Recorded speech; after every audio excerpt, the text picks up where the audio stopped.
Assalamualaikum warahmatullahi wabarakatuh. Kembali ke bersama saya 5070020072 atas nama Zuldelak. Kali ini saya akan menjelaskan tentang paradan turun tuntung. Guys, sorry, nggak tahu kami ngedit. Jenis berita. Oke. Kali ini saya akan menjelaskan tentang jenis berita. Jadi itu jenis berita itu ada 10 macam yang saya lihat di web. Jadi itu yang pertama itu adalah strike news. Strike news itu atau berita langsung adalah berita yang ditulis secara ringkas, lugas, apa adanya dan biasanya berisi informasi tentang peristiwa yang sedang hangat dibicarakan atau informasi terkini mengenai suatu hal yang peristiwa. Yang kedua, hard news. Sorry mami, ini mataku ke sana. Pada dasarnya merupakan bagian dari strike news. Hard news merupakan berita paling update, berkualitas serta memiliki nilai.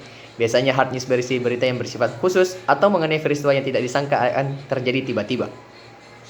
Yang ketiga itu adalah soft news. Soft news juga merupakan bagian dari strike news yang merupakan berita langsung terbaru. Bedanya adalah hard news adalah bahwa soft news menyajikan berita yang sifatnya ringan dan nilai beritanya berada di bawah nilai berita yang dimiliki hard news. Yang keempat itu ada interactive news, merupakan pengembangan dari strike news. Interactive news merupakan berita langsung yang dilengkapi dengan tambahan informasi seperti pendapat atau penelitian yang dilakukan oleh penulisnya. Yang kelima itu ada deep news. Deep news itu atau bisa dikatakan berita dalam menyajikan berita yang berisi ulasan yang lebih mendalam mengenai suatu peristiwa. Biasanya sih berita jenis ini akan lebih menonjolkan informasi mengenai bagaimana dan mengapa peristiwa ini terjadi. Lanjut part 2. Jadi saya akan kembali menjelaskan tentang part 2-nya, yaitu jenis berita.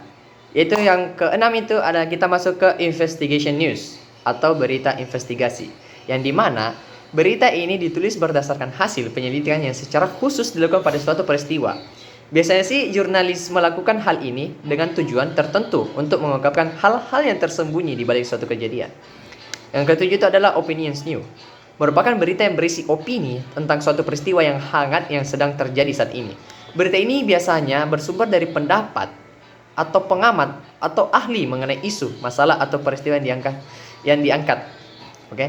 Yang kedelapan itu ada comprehensive news, yang merupakan berita yang berisi laporan mengenai fakta dari suatu peristiwa yang ditinjau secara menyeluruh.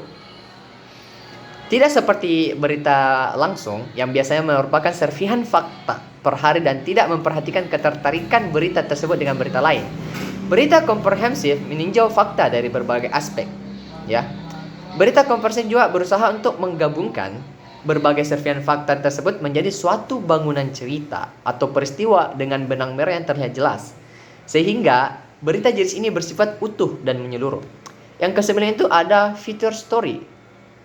Feature story ini tidak menyajikan informasi yang penting bagi pembaca, namun akan tetapi penulis mencari fakta yang menarik untuk pembaca. Penulis juga memberikan reading experience pada pembaca dengan menyajikan berita yang ditulis dengan gaya penulisan yang humor sehingga membuat pembaca lebih tertarik. Contoh feature story misalnya berita tentang buah pisang yang jika dikonsumsi secara rutin akan dapat menyembuhkan penyakit lambung. Ya, begitu.